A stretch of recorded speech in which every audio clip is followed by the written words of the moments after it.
What's going on, guys? What's cracking? So today is another good day. You already saw like probably the photo thingy majiggy. That's, you know what? I'm just gonna shut up. Let's just go ahead and open it. All right, guys. So you can see here we've got our box. It's from a nice company called Galaxy Customs. You can see it's all over the box here. I had to block out my address here, but it's from Galaxy Customs. And we're just gonna make this easy here today. I'm not gonna do the whole montage with music, but I am gonna show you opening it up. I just checked it myself, but I just wanted to open it up. It comes nice and wrapped in foam, and then you open it like so. And spin it around here. And there we've got my wife's beautiful new steering wheel. Got a bunch of Galaxy stickers in here too. Let's take those out. Looks like a little keychain lanyard, 3D printed. That's pretty dope. Check that out. Galaxy Customs 3D printed. Got some more business cards here. Take those out too. These things are, actually the business card's really nice. Mike, who runs the company, was very kind and sent this steering wheel out. This is the original one that I had bought from an IS300, and I had them make it into this beautiful piece. So let me get it out and let me get some beauty roll of this thing, because it is absolutely flipping gorgeous.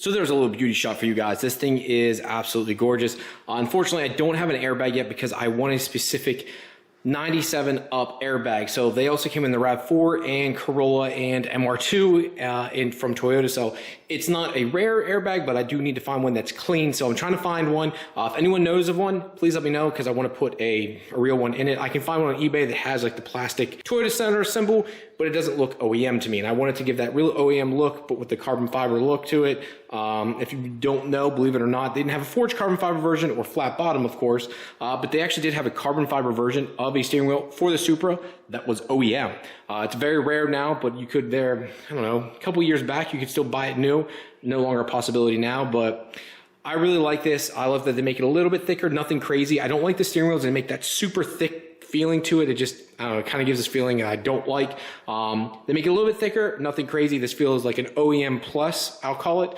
The flat bottom is not crazy. You can see there, it's just a slight flat bottom. It's exactly what I was looking for. It just gives a little bit more of a race car feel, but nothing crazy. I see the ones where it's like almost lopped off. Just doesn't fit the car very much. You know, just brings it up a little bit more modernized, but nothing crazy. Again, like you guys could see there, look at the crazy, like it's just literally carbon fiber threads just like forged in there. I love it, love it, love it, love it. So what I'm gonna do next is get it in the car and see how it looks. So pumped to see it inside the car now. Before I install the wheel here, guys, I kind of want to go over wiring this steering wheel up. What I mean by that is obviously the factory steering wheel doesn't have these buttons. So here is the factory 4-spoke steering wheel, and this will probably go down for the 3-spoke in the late model 97 and 98 models also, but this is the early 93.5 to 96 steering wheel here. You can see here, I'll go ahead and come into the plug real quick. You can see here it has a total of 6 pins in it, the furthest two, so the 1 and 2 pin here and here aren't utilized on the factory steering wheel. Again, this is just for the cruise control, and then it has the ground there coming off of it for the horn. Now over here we have cruise, and then we have up and down buttons. Now to utilize these, I went ahead and took this apart to see where the wires go. Each button, so there's 2 up buttons on the back, so an up button here and an up button here, and then we have a down button and a down button. Each button has 2 wires. One wire for the shifting part of it, so if I hit the down button, it should shift down. There's one wire telling it that it's shifting down, and then on top of it, there's another wire coming from it that goes to the cruise control. And you're probably wondering, why is there a wire going from the down button to the cruise control? The reason for that is the wire going over to the cruise control is to tell it if, say, your car, you have it on cruise, right? You're cruising down the road, you have it set 65 miles an hour on a highway, and all of a sudden, a slow R35 pulls up next to you, and you want to downshift, right? you hit the down button, but you're in cruise. So what that does when you hit the down button, not only does it shift down, but it also sends a signal to your cruise control to cancel the cruise because you don't want cruise on anymore. So every button, so both the up buttons, both the down buttons, have one singular yellow wire. So each button has one yellow wire coming off it that then comes over to the cruise as a cancel switch.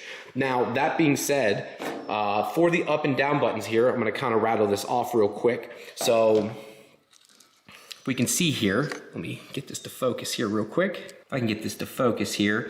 Like I said, 1 and 2 here is the pins we're using for shifting. So let me rattle off here. So pin 1, let's rattle this off here. So pin 1 is your down button. So you got down button here and a down button here.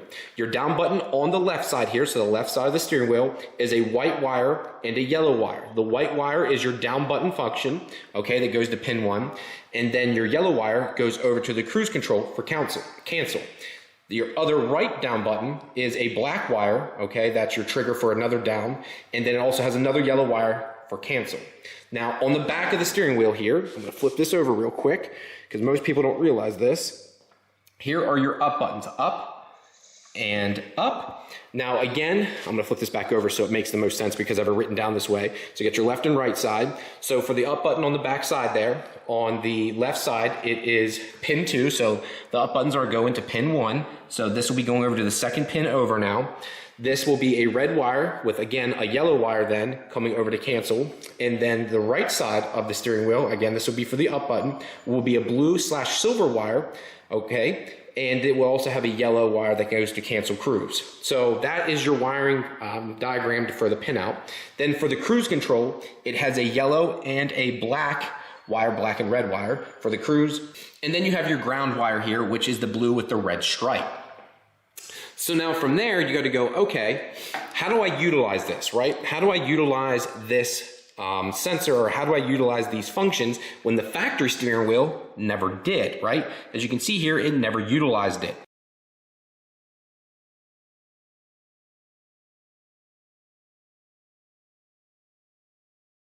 I also want to mention that this is a 93.5 Supra. So what I'm doing could be different from, say, a 94, 95, or a late model Supra. The pins could be different.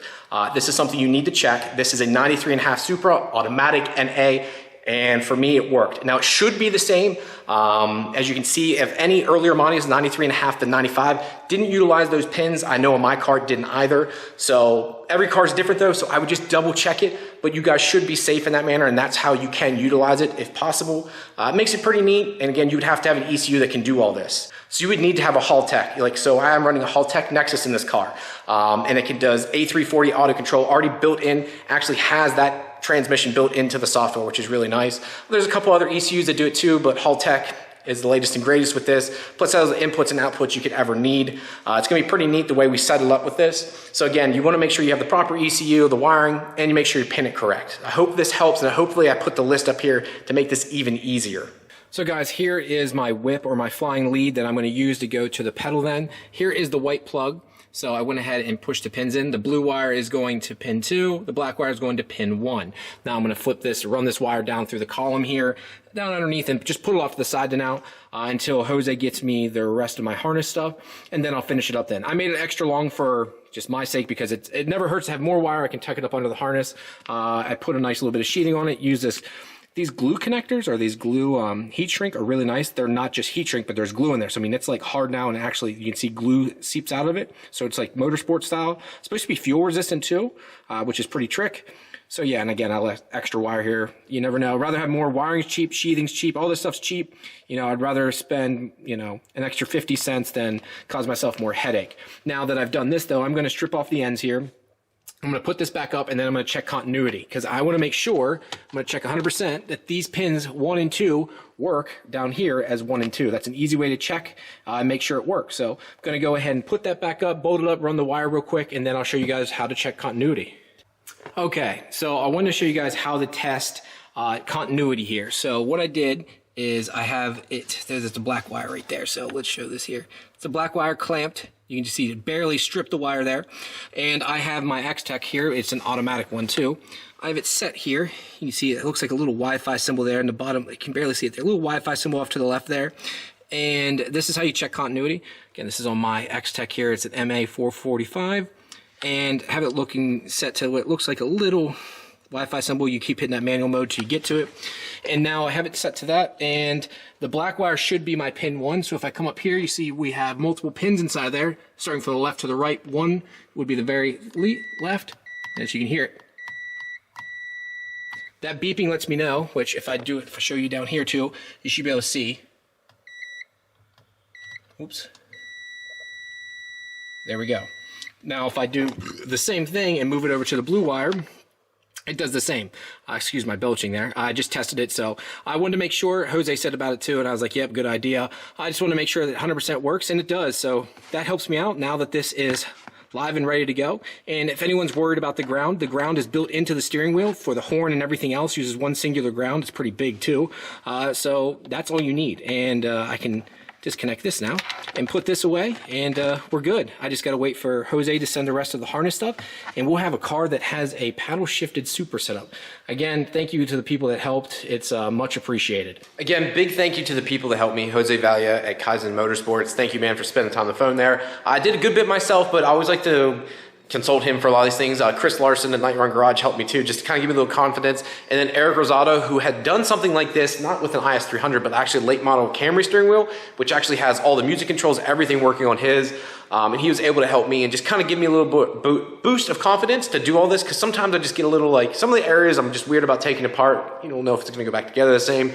So thank you guys very much. I do appreciate that. I'm pretty pumped to get this in. So I'm going to start putting the plastics back in the car, start putting the dash back in, you know, start moving forward, because we're getting so close to firing this car up. My wife's excited. I'm a little nervous for her to drive it, but we're getting so close for that day that we can fire this thing up and have a little bit of fun with it. Again, guys, thank you very much for tuning in today.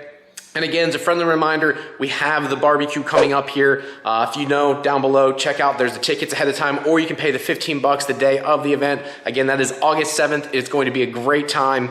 Supra and 2JZ event I have every year. This is the 3rd annual one. We're gonna have giveaways from Grandis Racing, Powerhouse Racing, Red Horse, Brian Crowder, you name it. And we're gonna have music all day. If there's running water, there's a playground for kids. It's just a good time all around.